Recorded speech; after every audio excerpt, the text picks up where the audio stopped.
buenas a todos, bienvenidos de nuevo a Camps and More.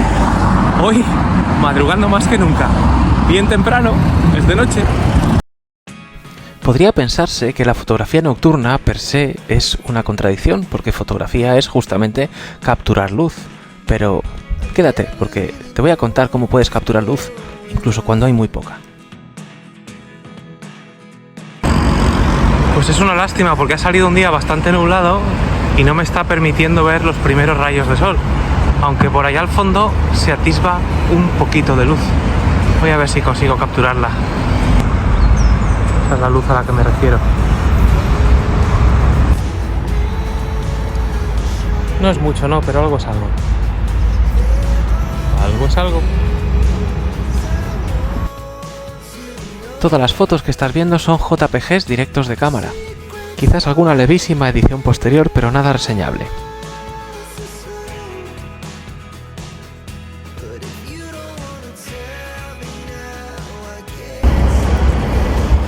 Y para capturar las imágenes que estáis viendo, estoy utilizando esta pequeñísima Panasonic Lumix LX100 con este 24-70 equivalente f1.728. Estoy intentando disparar en su inmensa mayoría las fotos a 24 milímetros porque es donde consigo la máxima apertura, que es f1.7, y necesito luz. Está disparando a ISO automático, pero está todo el rato en 1600 ISO, que es donde lo tengo limitado. Entonces déjame que te cuente 4 cosillas para que configures tu cámara y hagas fotos con poca luz. La primera cosa que te va a tocar hacer es subir el ISO. Sí, sabes que esto va a producir ruido, pero vas a tener que trabajar en un ISO más alto de lo habitual, posiblemente entre 800 y 3200. Necesitarás también una apertura amplia, una apertura grande, f1.4, f1.7, f1.8, f2, para maximizar la entrada de luz y crear ese efecto también de fondo desenfocado en un momento dado. La velocidad de obturación va a tener que ser como mucho de 1.60, 1.30, 1.25. Tienes que jugar en estos parámetros si no has traído tu trípode, es lo que hay. Si traes el trípode siempre puedes tirar de más largas exposiciones. Y otra de las cosas que te va a ayudar es habilitar la estabilización óptica de tu cámara si es que la incorporan, bien en el cuerpo o bien en la lente.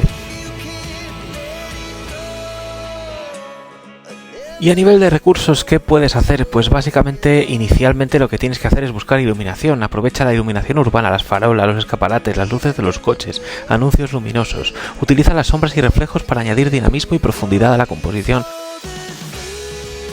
Y hablando de composición también creativa, busca líneas principales y patrones arquitectónicos que puedan guiar tu vista. Por ejemplo, experimenta con ángulos bajos para resaltar la escala de los edificios, usa reflejos en charcos, si los hay, o superficies brillantes para duplicar la escena o añadir simetría. Aprovecha las sombras que se proyectan a raíz de las pocas luces que hay en tu favor y utiliza también la baja velocidad de obturación para proyectar el movimiento. Esos objetos y sujetos en movimiento van a darle dinamismo a tu imagen.